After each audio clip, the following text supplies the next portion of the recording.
है। देखिए, बारामती में शरद पवार का जो प्रभाव है, शरद पवार जिसको चाहेंगे वो जीतेगा, और सुप्रिया सुले उनकी बेटी है, वो डेफिनेटली। रायबरेली वायनाड दोनों सीट से राहुल गांधी लीड कर रहे हैं। बड़ी खबर इस वक्त की आपको बता रहा हूं, रायबरेली में भी राहुल गांधी आगे हैं, वायनाड में भी आगे हैं। बहुत चर्चा इस बात की होती थी कि कौन सी सीट वो अपने पास रखेंगे, पहले दोनों जीत लें। अभी वो दोनों सीटों पर आगे चल रहे हैं। रायबरेली में भारतीय जनता पार्टी कोई कॉन्टेस्ट बना पाई या नहीं बना पाई, ये बड़ा सवाल है। हर्षवर्धन जी, आपसे सवाल।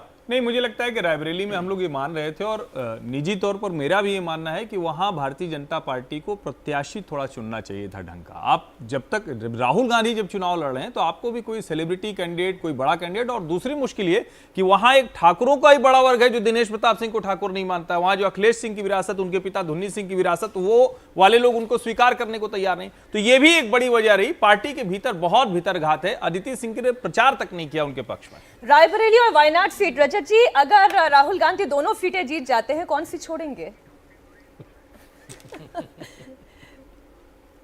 अभी मुझे ये बताया जा रहा है कि जो कांग्रेस के लीडर्स हैं वो सोशल मीडिया पर, ट्विटर के ज़रिए, फेसबुक के ज़रिए कह रहे हैं कि ईवीएम मशीन बदली जा रही हैं, इसलिए हमारे वोट कम आ रहे हैं।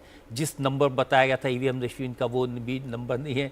तो ये बिल्कुल एक क्लियर कट इंडिकेशन है कि उनके दिमाग अब कहाँ चल रहे हैं। उनको भी पता चल रहा है कि कौन आगे है कौन पीछे।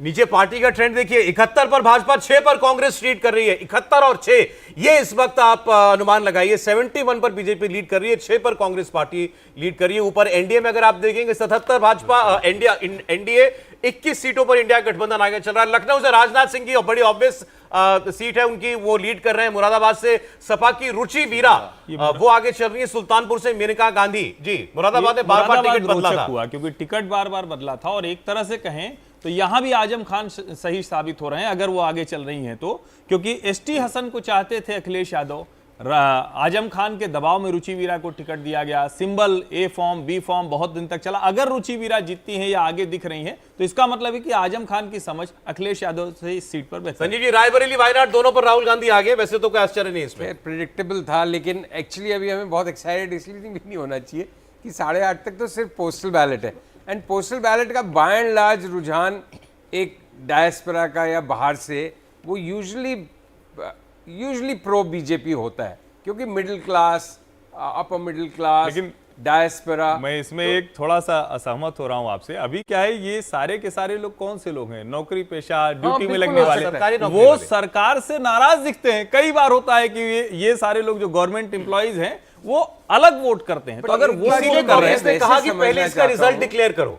एक बात ऐसी वैसे समझने की जो मुझे नहीं मालूम कि पोस्टल बैलेट का क्या रेशियो होता होगा टोटल बैलेट संख्या में। 1% से भी कम है, कुछ नहीं, इररिलेवेंट होता है, इतना कोई असर इररिलेवेंट है, बिल्कुल। बस वो शुरुआती ट्रेंड में बस देखते हैं। तो 10 मिनट के बाद तो एक्साइटमेंट दिखाएंगे ना, 10 मिनट का हो जाएगा पोस्टल बैलेट का काम। चल रहे हैं, लेकिन अभी तक कोई ऐसा दिखा नहीं ट्रेंड जो पोस्टल बैलेट में विपरीत दिख रहा हो। कुछ नई खबर बताई। नकुलनाथ पीछे चल रहे हैं सर, नकुलनाथ पीछे चल रहे हैं, छिंदवाड़ा से नकुलनाथ पीछे चल रहा है। सारी सीटें पोस्टल बैलेट भी नकार रहे हैं, मतलब 9 सीटें में बीजेपी आगे चल रही है, नकुलनाथ पीछे चल रहे हैं। अभी 543 सीटों का ट्रेंड, उनमें से 120 सीटों का ट्रेंड आ चुका है।